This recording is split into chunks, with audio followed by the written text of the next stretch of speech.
우리 다 같이 두 손을 가슴에 얹고 이렇게 다짐합니다. 하나님께서 보실 때에 나는 정말 두고 보기에도 아까운 사람이다. 시작.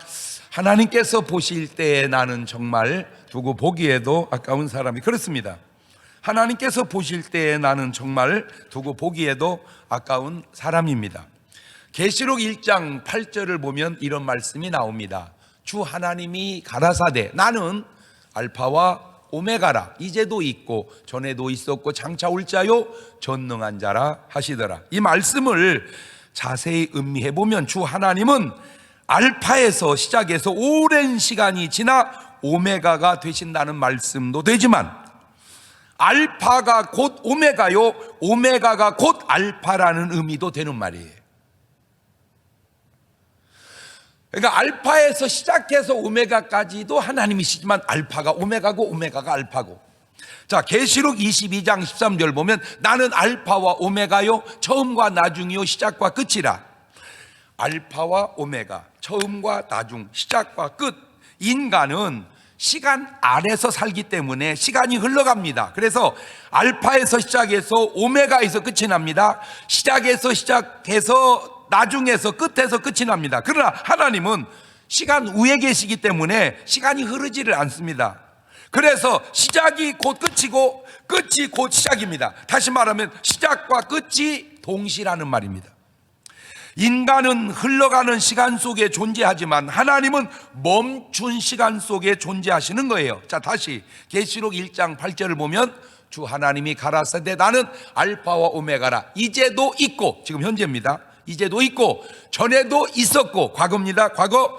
장차 올 자요 전능한 자라, 미래입니다. 미래. 자, 지금 우리를 보면 현재 우리는 예배 드리고 있는 모습을 보고 있습니다.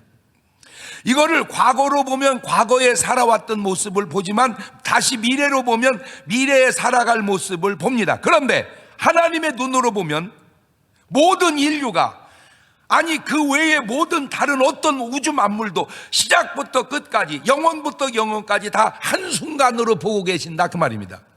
이것이 인간으로서는 상상할 수도 없는 일입니다. 그러나 전능하신 하나님은 가능합니다. 뭔 말이냐면 나는 내가 태어나는 순간, 그 순간 여기까지 온 순간, 살 순간, 죽을 순간, 이렇게 순간으로 보지만 하나님은 태어나서 죽을 때까지 통으로 보고 있다는 거죠.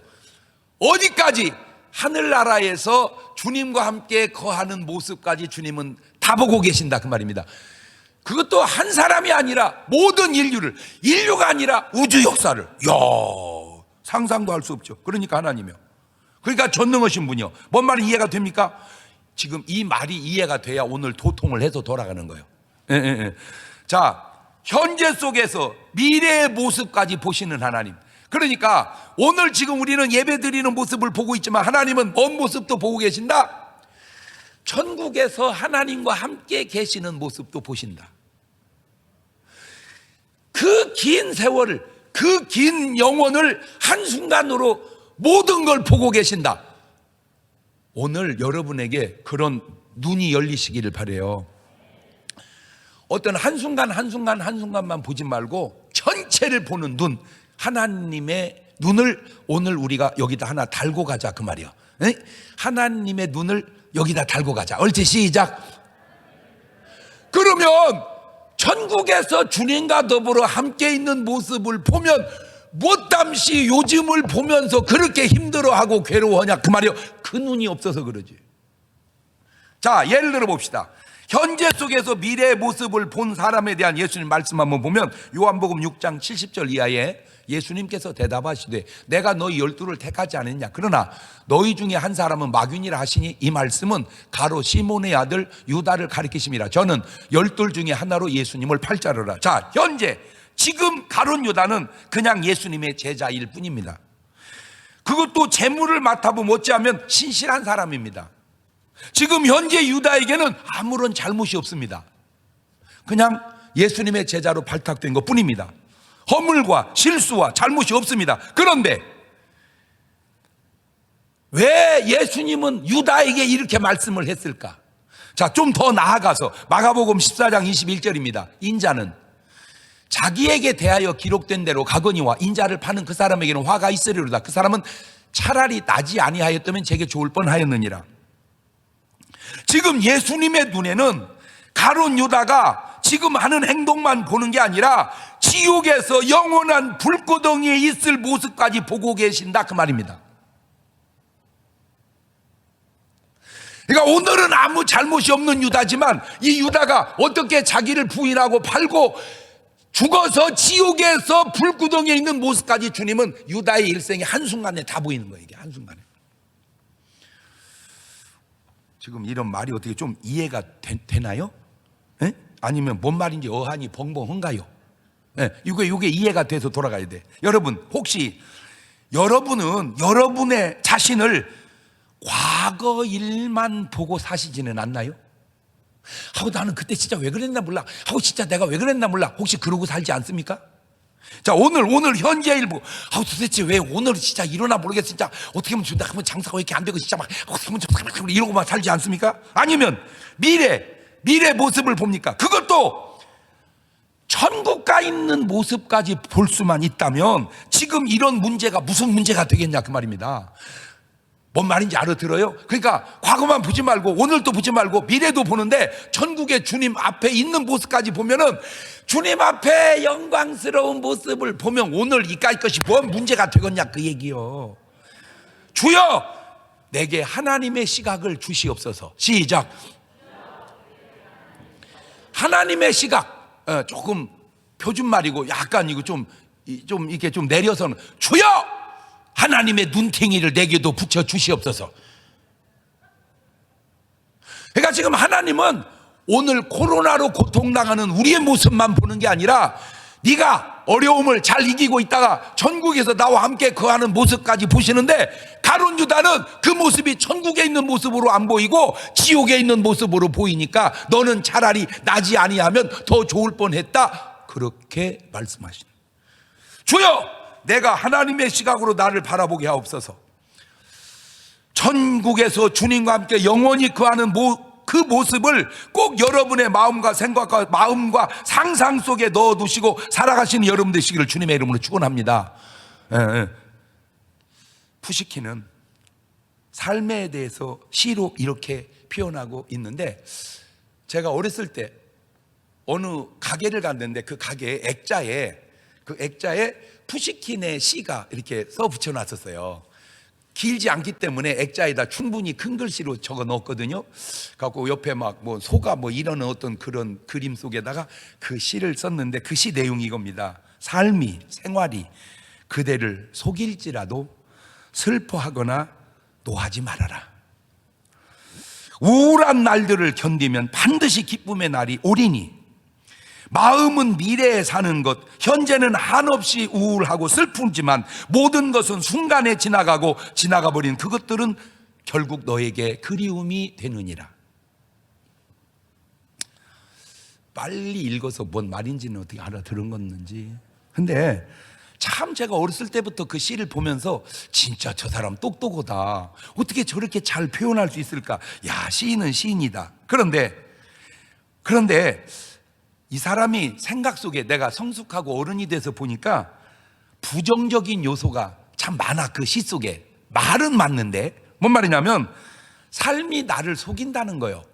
생활이 그대를 속일지라도. 물론 생활이 나를 속일 수 있어. 그런데 꼭 그런 건 아니잖아. 또 삶은 우울하다는 거예요. 현재는 항상 괴롭고 슬프고 힘들다는 거예요. 맞아, 그 말이 맞을 수 있어. 그러나 꼭 그런 건 아니잖아. 자, 그래서 제가 삶도 네 박자로 이렇게 봤어요.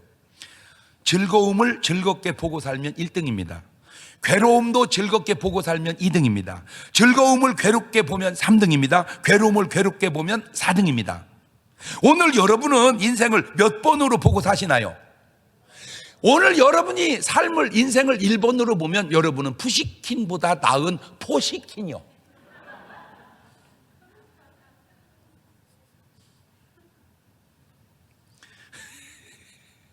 내가 또 뭘 놀래냐? 마스크를 씌워놔도 웃기면 웃으면 터져서 나오는구나. 푸시키는 꼭 1번은 아닌 것 같아. 자, 그러면 내가 푸시키 내 수준에 상응하는 사람을 성경에서 찾아서 대응을 해봤는데 그게 사도 바울입니다. 사도 바울은 이런 시를, 뭐 시는 아니지만 말씀이지만 이렇게 시를 표현합니다. 데살로니가 5장 16절에 항상 기뻐하라, 쉬지 말고 기도하라, 범사에 감사하라, 이는 그리스도 예수 안에 너희를 향하신 하나님의 뜻이니라. 바울이 인생을 이렇게 보고 산 것은 그것이 하나님의 뜻이기 때문입니다.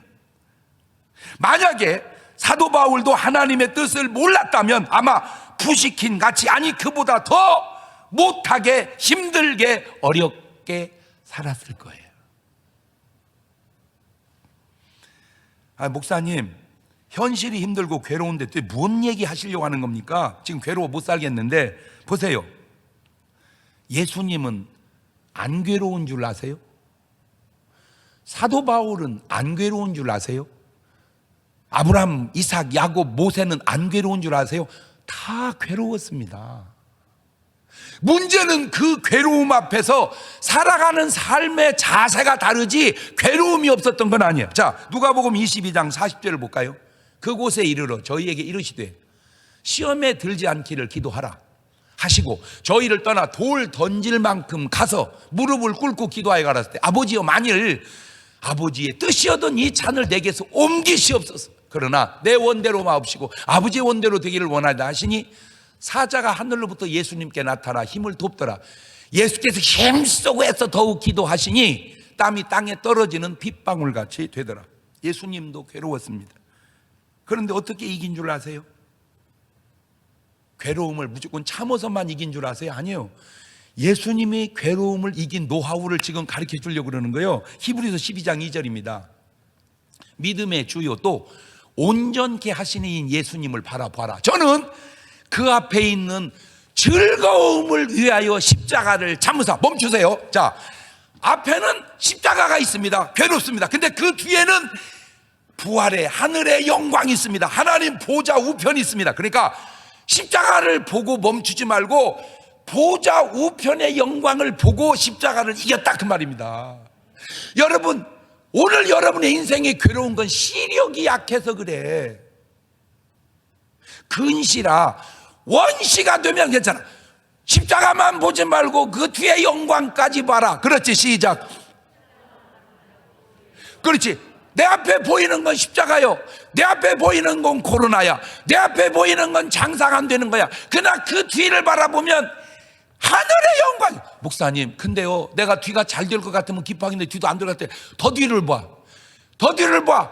그러면 하나님 보좌 앞이 보이지 않냐, 그 얘기요.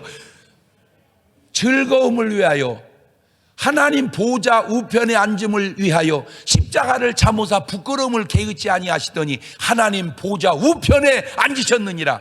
너희가 피곤하여 낙심치 않기 위하여 죄인들의 이같이 자기에게 거역한 일을 참으신 자를 생각하거라.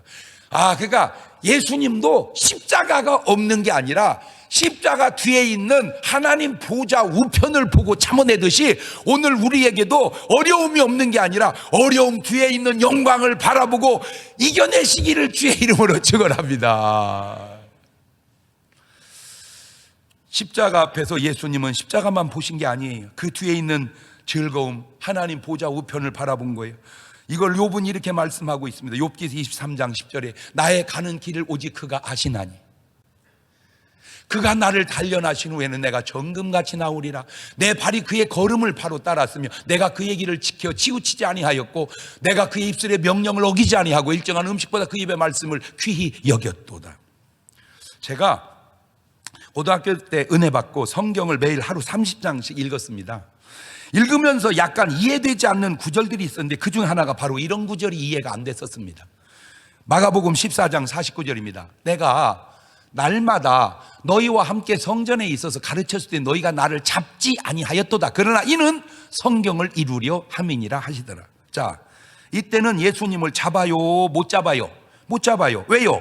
성경을 이루기 위해서요. 그렇다면 잡히면 어떻게 하나 하고 걱정할 필요가 있어요, 없어요? 없는 거예요. 왜?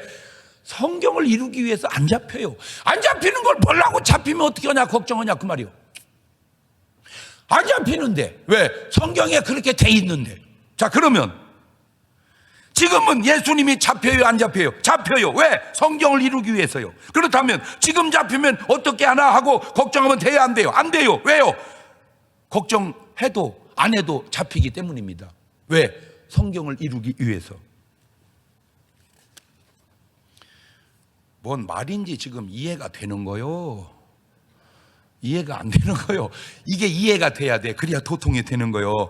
이렇든 저렇든 잡히든 안 잡히든 걱정할 게 없다는 거요. 왜? 다 뭐대로 되어가니까? 성경대로 되어가니까.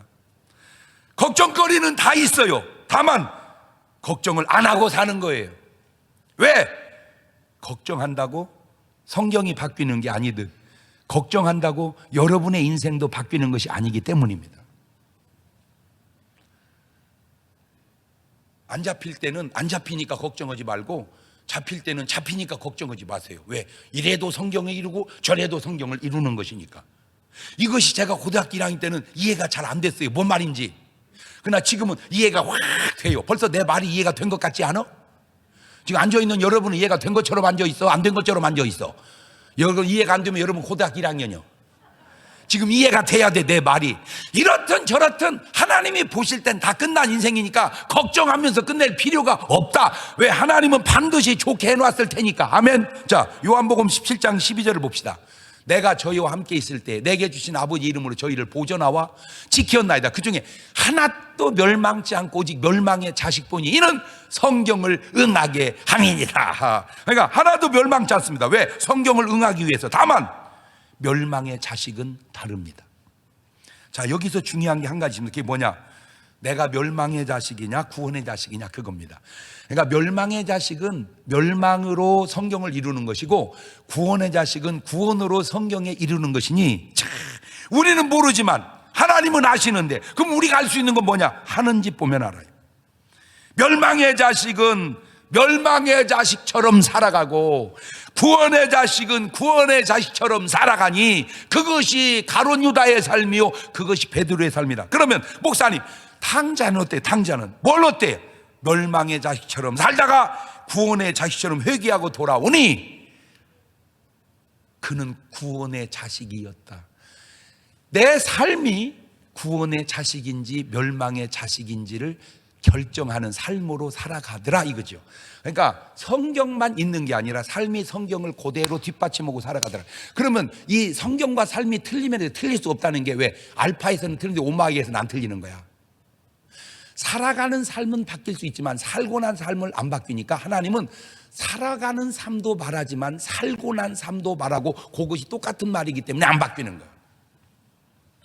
요한복음 19장 36절을 봅니다. 이 일이 이룬 것은 그 뼈가 하나도 꺾이지 아니하리라는 성경을 응하게 하려 함이니라. 하고 예수님 뼈 꺾으면 어떻게 하지? 뼈 꺾으면 걱정하지 말라니까. 안 꺾인다니까. 왜? 성경을 이루기 위해서. 그러니까 뼈 꺾이면 어떻게 하냐고는 걱정을 할 필요가 없다 그 말입니다. 왜? 성경에 뼈는 꺾이지 아니하리라고 되어 있었기 때문입니다. 왜 그렇게 성경은 미래를 내다보고 쓴 것도 맞지만 다 살고 난 삶을 돌아다보고 쓴 것도 맞다니까. 하나님은 양쪽이 똑같으니까. 자, 사도행전 13장 28절입니다. 죽일 죄를 하나도 찾지 못하였으나 빌라도에게 죽여달라 하였으니 성경에 저를 가리켜 기록한 말씀을 다 응하게 한 것이라. 후에 나무에서 내려다가 무덤에 두었으나 하나님이 죽은 자 가운데서 저를 살리신지라. 예수님의 고난 또한 요동치 않는 것은 성경을 응하게 하려 하심이기 때문입니다. 아이들은 인생을 산 날이 없으니 미래를 내다보며 삽니다. 그러나 노인들은 인생을 산 날이 많으니 뒤돌아보면서 추억 속에 살아갑니다. 그런데 그거 아세요? 제가 만든 말입니다. 푸시키는 삶을 지었지만 저는 이런 말을 지었습니다. 인생은 지나고 나면 추억이 되고 그 추억은 고통스러울수록 아름답다. 시인 장경동. 다시 얘기합니다. 인생은 지나고 나면 추억이 되고 추억은 고통스러울수록 아름답다. 시작.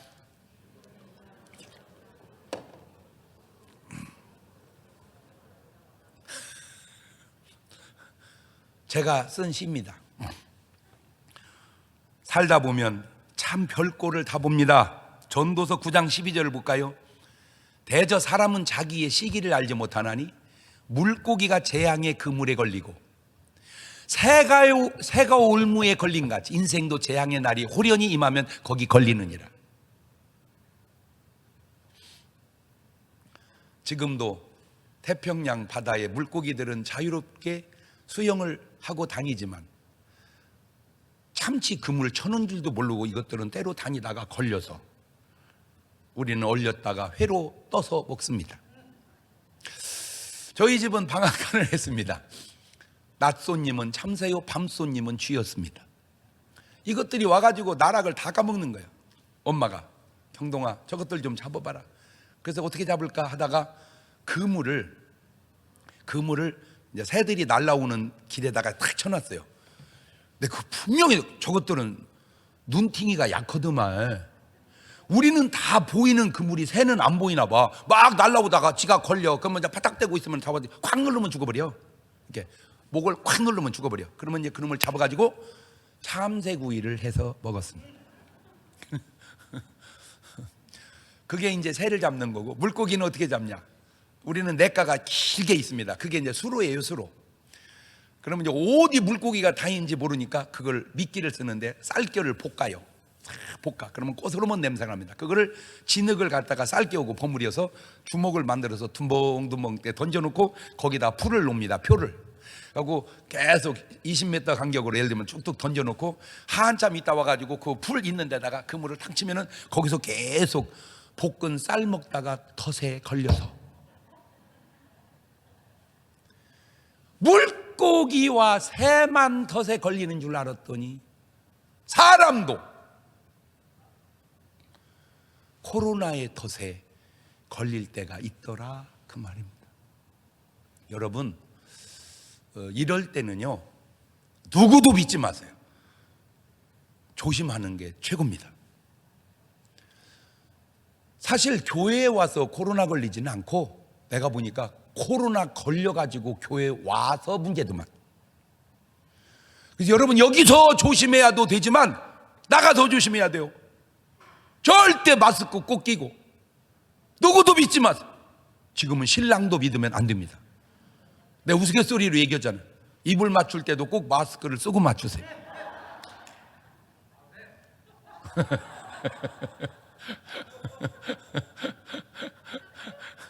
지금 믿으면 안 돼요. 조심만 믿어야 돼요. 조심만. 할렐루야. 물론 다행스러운 거는, 자, 우리나라는 그래도 감염률은 높은데 치료율이 또 다행히 높아서 큰 지점인데, 미국 같은 나라는요 감염률은 높은데 치료가 장난이 아닙니다. 돈이 엄청 많이 들어요. 그러니까 미국은 굉장히 좋은 나라 같은데 저런 약점이 드러납니다. 그걸 어떻게 알았는지 세상에 이미 노래로 다 만들어 놨지. 그 어느 날 새가 그물에 걸림같이 내 삶 속에 덫이 임했네.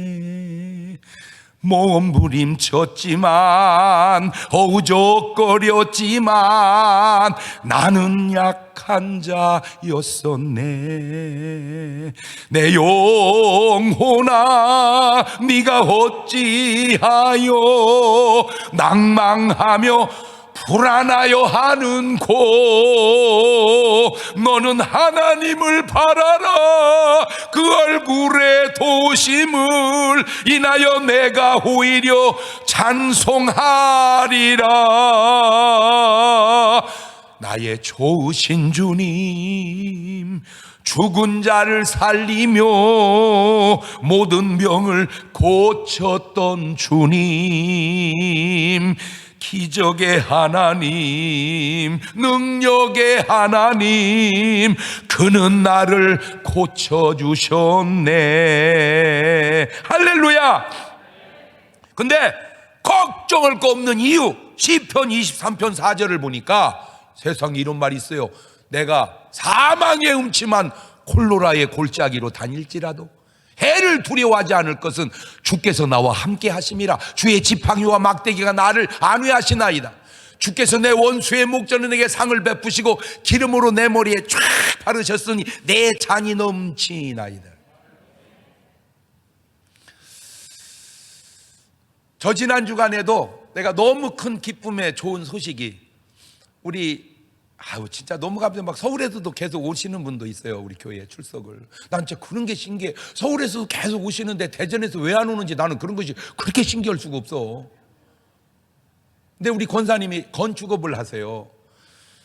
근데 과천에 이제 아파트 단지가 있고 주택 단지가 있는데, 이 주택 단지가 이제 지은 지가 오래된 거야. 몇십 년 되니까 낡았잖아요. 그러니까 요걸 헐고 새로 짓는 붐이 일어났습니다. 그러니까 막 다 바뀌는 거예요, 집이. 근데 이제 원래 집은 2층인데 새로 지은 건 4층, 5층으로 져요. 근데 사람의 눈이 얼마나 민감하냐면, 안 볼 때는 몰랐는데 새 집 딱 갔다 오면 집 바로 그냥 헐고 짓고 싶어, 그냥 그 집 보면은. 그래가지고 막 지금 거기 붐이 일어났어요. 그래가지고 집을 2층짜리를 헐고 4층 5층으로 잘 지었다 보니까 길 건너 집이 일조권이 가리했다고 고발을 한 거예요. 그래가지고 재판이 붙었어요. 공사 중지 명령을 내리고. 신경 쓰다 목사님 기도 좀 해주세요. 그래 거기 가서 이제 기도를 했어요. 그 현장에 가서 기도하는데 전혀 믿을 만한 사실은 아니고 그냥 나 혼자 느낀 겁니다. 갑자기 시커먼 것이 확 나가는 느낌이 확 들더라고요. 그리고 재판 중에 그분이요, 고소 취하해가지고 깨끗하게 끝났어요. 자, 이때 조심해야 될 말, 제가 기도하니까 재판이 끝났습니다, 이렇게 말하면 요거도 먹습니다. 재판이 끝날 때 제가 기도를 드렸습니다, 이렇게 말을 해야 요걸 안 얻어먹습니다. 얼마나 감사한지. 그건 아무것도 아닙니다. 바로 다음 날인가 서울에 있는 장로님입니다. 우리 교인도 아닙니다. 꼭 기도 좀 해달라는 거예요. 왜 그러냐니까 십몇 년, 한 20여 년 가까이 전에 수백억짜리 큰 빌딩을 지었는데, 이게 조합이 결성된 빌딩이라 동의가 되어졌는데 계속 한 분이 반대해가지고 이게 해결이 안 된다는 거예요. 가지고 막 못 살겠다는 거예요. 막 힘들어서. 그래 목사님 기도를 간절히 기도해 줬는데 3시간 있다가, 기도 끝나고 3시간 있다가 합의가 돼버렸어요. 제가 이렇게 말하면 교인들이 얼마나 순진하냐면, 우리 목사님이 기도하면 다 해결돼. 참 순진하기도 그지야. 내가 기도해서 해결된 게 아니라 해결이 될 때 기도를 했다니까. 여러분, 믿음의 사람은 제가 가만히 보면 약간 좀 엉뚱한 데가 있어요. 나는 지금 여러분은 저를 보고 저는 여러분을 보고, 지금 여러분을 보는 내 심정이 어떤 줄 아세요? 여러분은 용사야. 뭐라고 하거나 말거나 하나님 앞에 예배드리는 용사야. 용사. 잘하는 건 아니요, 그렇다고 못하는 것도 아니요. 이런 생각을 해봤어요. 만에 우리나라가 공산주의가 돼서 교회당 입구에서 총을 들고 예배드리러 오면 팍 쏴 죽여버리겠다고 하면 올까 안 올까? 아고 죽는데 왜 가? 안 오는 사람도 있지만 어차피 더 살면 뭐 하겠냐? 하나님 앞에 예배 드리다가 천국 가자 오는 분도 있을 거고, 그러거나 저러거나 안 오는 사람도 있을 거고. 과연 하나님이 보실 때 어느 사람이 더 믿음의 사람일까? 그런 일들이 나라 안에 있으면 안 되겠지만, 그러나 나는 어쨌든 여러분의 믿음이 하나님 보실 때 큰 기쁨이 될 수 있는 믿음은 소유하고 사시기를 바랍니다. 4월 15일 날이 투표일입니다. 꼭 투표는 하십시오. 이렇게 말하면 진짜 무식한 말입니다. 투표 안 하면 지옥 갑니다. 큰일 날 소리입니다. 투표와 천국과 지옥은 아무 상관이 없습니다. 그러나 그렇게 말도 안 되는 말을 들으면 제가 한 가지 이해되는 건 있습니다. 그 심정은 이해가 됩니다. 꼭 기도하시고 투표에 참여하셔서 여러분의 거룩한 한 표들이 거룩한 사람을 뽑는데 귀하게 쓰여지시기를 주의 이름으로 축원합니다. 욥기서 12장 7절 이하는 이렇게 말하고 있습니다. 이제 모든 짐승에게 물어보거라.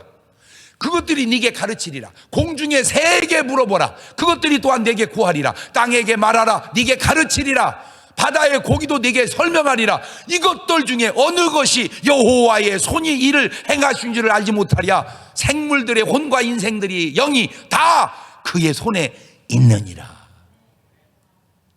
새도 하나님의 손에 있다는 걸 알고, 물고기도 하나님의 손에 있다는 걸 아는데, 인간만 하나님의 손에 있다는 걸 모르면 되겠느냐? 우리 모두가 다 하나님의 손바닥 안에 있는 줄로 믿습니다. 그 하나님께서 우리를 사랑하셔서 십자가에 죽기까지 사랑하신 하나님이 우리를 잘못된 길로 가게 놔두겠냐 그 말이요. 예레미야 29장 11절입니다. 나 여호와가 말하노라. 너희를 향한 나의 생각은 내가 아나니 재앙이 아니라 평안이요 너희 장래 소망을 주려 하는 생각이라. 너희는 내게 부르짖으며 와서 내게 기도하면 내가 너희를 들을 것이요 너희가 전심으로 나를 찾고 찾으면 나를 만나리라. 알겠느냐? 이 어려움 속에서도 로켓 기도는 하루에 3시간 이상 하는 기도입니다. 그 기도 용사가 지금 30명이 넘어가고 있습니다. 얼마나 열심히 기도하는지 저는 확신합니다. 그런 기도를 통하여 하나님께서 나라를 아름답게 해결해 주시리라는 것을. 할렐루야. 조심도 해야 되지만 그렇다고 기도를 쉬면 안 되죠. 왜? 기도는 쉬는 게 아니기 때문입니다. 가정에 있든 아니면 어디 교회에 오셔서 어디 구석에 와서 기도하든 가까운 접촉은 피하시더라도 꼭 기도는 해서 하나님의 역사를 이룰 수 있기를 바라요. 아멘. 시편 119편 71절은 이렇게 말합니다. 고난당한 것이 내게 유익이라. 이로 인하여 내가 주의 율례를 배우게 되었나이다. 잠언 14장 32절입니다. 악인은 그 환난에 엎드러져도 의인은 그 죽음에도 소망이 있느니라. 요한복음 16장 33 이것들 너희에게 이르면 너희로 내 안에서 평안을 누리게 하려 함이라. 세상에서 너희가 환난을 당하나 코로나를 당하나 담대하라. 내가 세상을 이기었노라 하시니라. 자, 정리해 봅시다. 삶이란 나는 미래를 모르지만 하나님은 다 아시니 하나님이 보시고 다 끝난 내 삶은 나만 모르고 살아가는데 굳이 삶을 걱정하면서 살다가 끝내시렵니까? 굳이 삶을 고민하면서 살다가 끝내시렵니까? 굳이 삶을 미워하면서 살다가 끝내시렵니까? 굳이 삶을 의심하면서 살다가 끝내시렵니까? 굳이 삶을 슬퍼하면서 살다가 끝내시렵니까? 굳이 삶을 괴로워하면서 살다가 끝내시렵니까? 굳이 삶을 잠 못 자다가 삶을 끝내시렵니까? 아니면 감사하면서 살다가 끝내시렵니까? 기뻐하면서 살다가 끝내시렵니까? 사랑하면서 살다가 끝내시렵니까? 선택은 여러분 자유입니다. 집을 나간 당자의 삶도 자유요, 집으로 다시 돌아온 당자의 삶도 자유입니다. 나가는 것도 자유요, 돌아오는 것도 자유라. 아내와의 삶 속에 이혼하는 삶도 자유고, 이혼하지 않고 참고 사는 것, 이혼해서 다시 재합하는 것, 그것도 자유입니다. 어제도 즐거운 고마운 문자가 하나 들어왔습니다. 그 전주에 여자분이 그토록 저를 목매달고 찾아요. 먼 데서 사는 분입니다. 우리 교인도 아니에요. 목사님, 내 나이 60인데 내가 지금도 맞고 살아야 되나요? 못 살겠다는 거 이제는. 그래서 내가 전화로, 그래요, 그 때린 놈 썩을 놈의 신랑이 다른 삶은 어떻습니까? 괜찮아요, 성실해요. 그래요, 먹여 살리는 건 잘합니까? 네, 다 좋은데요, 딱 하나 두드려 패서 못 살겠어요. 그래요, 한 가지만 물어봅시다. 1, 2년 산 건 아니잖아요. 예. 남편이 괜히 때리는 건 아니지요. 네. 얻어맞을 상황만 안 만들면 안 맞을 수 있지요. 네. 그런데 왜 만들어서 얻어 터집니까? 아니, 이렇게 하면 저 사람이 화를 내면 저렇게 살면 되지 왜 굳이 이렇게 살아서 얻어 터지면서 사십니까? 때린 남자도 잘못이지만 그런 상황을 만드는 잘못 당신도 잘한 거 없는 듯하니 얻어맞을 정도의 상황은 만들지 마십시오. 그리고 당신이 뭔 잘못입니까? 때린 놈이 잘못이지. 신랑 이름하고 전화번호를 주세요. 내가 전화해가지고 아주 그냥 지금 시대가 어느 때인지 지금 모르고 어디 아내를 때리고 사느냐고. 지금 안아줘도 지금 못 살겠다고 하는 판에 내가 얘기할 테니까 작아달라고. 알았다고. 그리고 사실은 말을 안 했어요. 그런데 연락이 왔어요. 목사님 너무 잘 해결이 되었습니다. 내가 거기서 중요한 걸 깨달았어요. 놔둬도 해결이 된다. 아주 좋은 말이 있습니다. 놔둬. 그냥 둬. 그냥 두면 해결이 되는 게 많습니다. 잘 못 알아들어? 영어로 해줘. Let it be. Let it be. Let it be. Let it be. Let it be. 그냥 둬.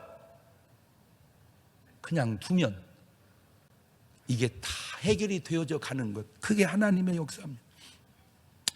자살하는 삶도 자유요. 참고 이겨내고 견뎌내는 것도 자유입니다. 주여 내게 주신 자유를 잘 사용하게 하옵소서. 이것 하나만 분명히 해둡시다. 어차피 다 끝냈지만 모르는 내 인생, 오직 나는 이거 하나만 분명히 해두면 됩니다. 뭐냐? 믿음으로 살리라. 우리 선배 하박국 선배께서 이렇게 말씀해 주셨습니다. 하박국 2장 4절에 보라 그의 마음은 교만하며 그의 속에서 정직하지 못하니라. 그러나 의인은 그 믿음으로 말미암아 살리라. 의인은 믿음으로 말미암아 살리라. 오늘 우리 앞에 어떤 삶이 펼쳐지고 놓여질지라도 그 앞만 보지 말고 그 뒤를 바라보십시오. 그 뒤도 암담하면 더 뒤를 바라보십시오. 그 뒤도 암담하면 하나님 보좌를 바라보십시오. 주님과 더불어 천국에서 영원히 거할 모습을 바라보면 오늘 여러분 앞에 있는 코로나 정도야 그까이 거 아무것도 아닙니다. 눈을 열어 그 앞에 있는 즐거움으로 오늘 앞에 있는 괴로움을 믿음으로 이겨가는 여러분 되시기를 주의 이름으로 축원합니다. 꼭 부탁드립니다. 여러 가지로 우리의 믿음이 많이 떨어질 상황들이 우리 주변에 지금 놓여 있습니다. 스스로가 알아서 믿음을 지켜야 됩니다. 쉽지는 않겠지만 꼭 한 끼씩 금식에 동참하셔서 감사하시고 여러분 믿음이 더 충만해지시기를 바라는데, 다음 주일날 부활주일 뵐 때에는 오늘보다 약간 날씬한 모습으로 나타나야지. 살이 더 쪄서 오시는 분들은 죄송하지만 다 처먹은 겁니다. 주님이 당하신 고난 이 죄인을 위함이니 범죄한 날 위해 주욕을 보셨네. 나 무엇으로써 그 은혜 보답하리까. 무한하신 주의 사랑 고맙고도 그도다. 나 평생 사는 동안 주 위에 살리라. 주님의 뜻대로 나 평생 살리라. 이런 것을 크리스찬 트롯이라고 그럽니다. 다 같이 눈을 감으시고 두 손을 가슴에 딱 얹으시고,